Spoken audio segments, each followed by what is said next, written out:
Racismo contra o africano subsaariano. A sociedade portuguesa dos séculos XV ao XVIII era racista à moda antiga, ou seja, xenófoba em relação a não-europeus ocidentais.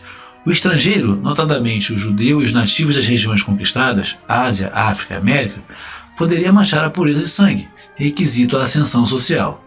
Na prática não era bem assim, nem fazia muito sentido falar em pureza de um povo nascido de ampla miscigenação. Os espanhóis, por sua vez, estenderam a pureza aos ameríndios.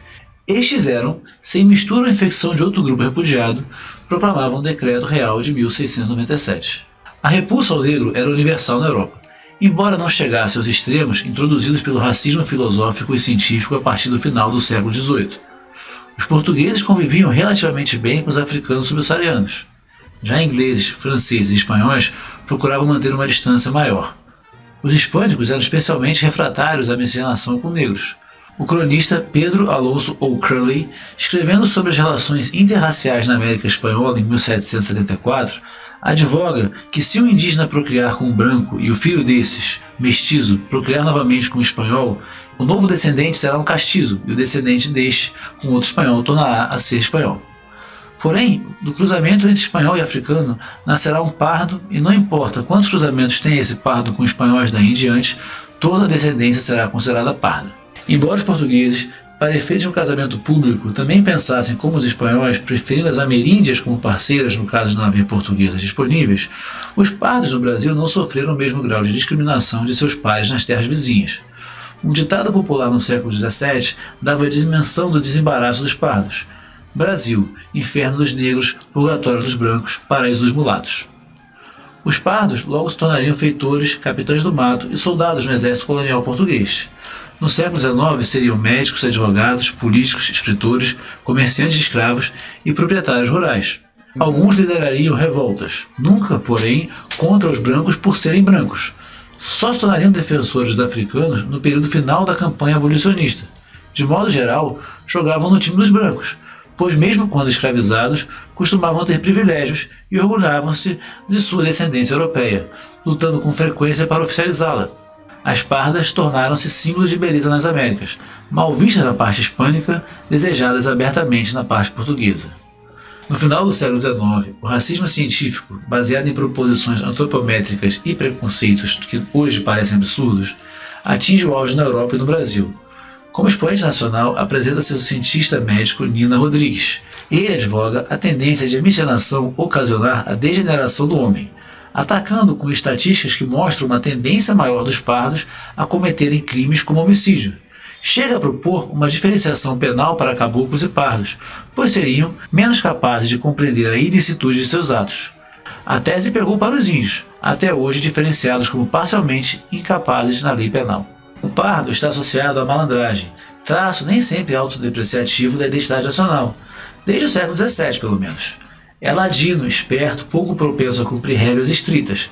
A lenta formação de uma maioria parda, hoje inegável do ponto de vista do genótipo, pois todos os estudos convergem para uma maioria miscigenada, apesar da predominância de herança europeia e, em menor medida, ligeiramente majoritária do fenótipo, estendeu ao brasileiro, em geral, tais falhas de caráter, por vezes transformadas em afirmações positivas.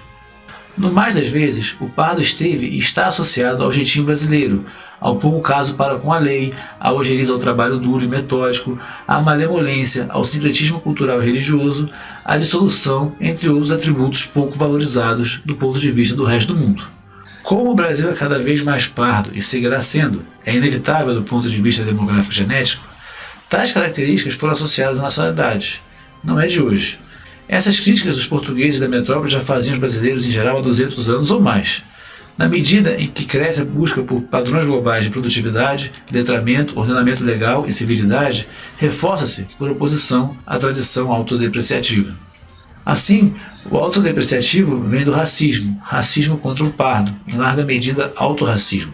O paraíso dos mulatos segue sendo um paraíso, no sentido de ser um lugar em que imaginariamente não se precisa trabalhar nem cumprir as regras, e definitivamente é dos pardos, condição genética da maioria e cultural de quase todos os brasileiros. E o negro? O racismo contra o negro, embora sofra influência do racismo filosófico e científico que conhece seu apogeu no século XIX, tem raiz na tradição xenófoba, embora contraditória e branda, como já foi ressaltado dos lusitanos. Está ligado, historicamente, a outros dois componentes: a associação à escravidão, traduzida na expressão popular "trabalhei como uma negra", entre outras, e ao medo, ao pavor gerado pela vitoriosa Revolução Negra de São Domingos, Haiti, contemporânea das mais importantes e pouquíssimo estudadas revoltas africanas no Brasil. Desde o início do século XIX, é possível identificar o clamor das classes média e alta pelo branqueamento. O Império não poupou esforços para atrair a imigração europeia. A República foi além, institucionalizando o racismo como política de Estado. O Decreto número 528, de 28 de junho de 1890, é explícito. São bem-vindos os imigrantes, exceto os nativos da África e da Ásia. Os asiáticos seriam excluídos da proibição posteriormente, mas não os africanos. Getúlio Vargas ainda defenderia a necessidade de branquear a raça brasileira. O referido decreto ia além, punindo quem introduzisse africanos e asiáticos, assim como mendigos e indigentes em solo nacional. Em outros artigos, previa subsídios à importação de europeus, mais racista impossível. Por outro lado, nunca se implantou um regime de apartheid contra o negro no Brasil, como se fez na África do Sul e nos Estados Unidos. A ampla adoção do catolicismo, religião propensa naturalmente a aceitar os sincretismos, e da cultura luso-brasileira pelos crioulos, negros nascidos no Brasil, a passividade deles e a ampla miscigenação, que rapidamente transformou os negros em minoria, foram fatores de dissuasão de tal extremo. Não significa que não tenha sido cogitado, mas felizmente jamais foi implantado. Conforme Paul Lovejoy, quando o estrangeiro ou seu descendente fala a língua do país sem sotaque e compartilha sua cultura sem restrições, fica mais difícil a discriminação, pelo menos do ponto de vista legal. Assim se deu com os africanos no Brasil. O racismo subsiste no Brasil, embora seja residual. Há diferenças de renda entre negros, pardos e brancos por autodeclaração, curiosamente maiores onde a presença genética africana é majoritária, como em Salvador. Já foram mais acentuadas. A associação entre renda e cor da pele não é mais automática, e não é correto afirmar que um branco pobre seja menos discriminado que um negro ou pardo na mesma condição. A sociedade brasileira, como qualquer outra, mais provavelmente mais, valoriza a prosperidade econômica pessoal. Muitos veem o pobre como um fracassado, carente de iniciativa, de vontade, porém poucos ainda atribuem tais características a fatores genéticos.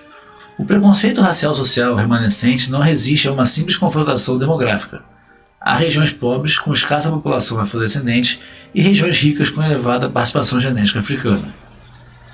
Segundo o já referido estudo publicado no American Journal of Human Biology, em média, 14,3% do genótipo do brasileiro é de origem africana, percentual que tudo indica tem aumentado do estudo para cá. No hipotético e impossível isolamento genético, daria algo como 29 milhões de indivíduos, um grande sucesso reprodutivo se tivermos em conta os 4,8 milhões de imigrantes africanos, mais de 2/3 deles homens, boa parte dos quais nunca chegou a reproduzir.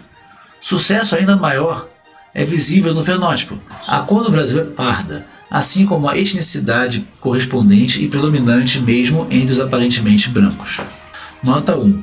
O Barão de Montesquieu, importante filósofo iluminista, declarou: "É impensável que Deus, que é sábio, tenha posto uma alma, sobretudo uma alma boa, no corpo negro."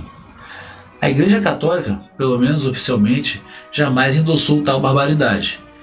Insistia em ministrar todos os sacramentos a seus fiéis de origem africana.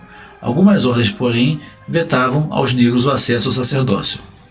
Nota 2. O grosso do exército colonial português no final da era colonial era composto por pardos. Nota 3.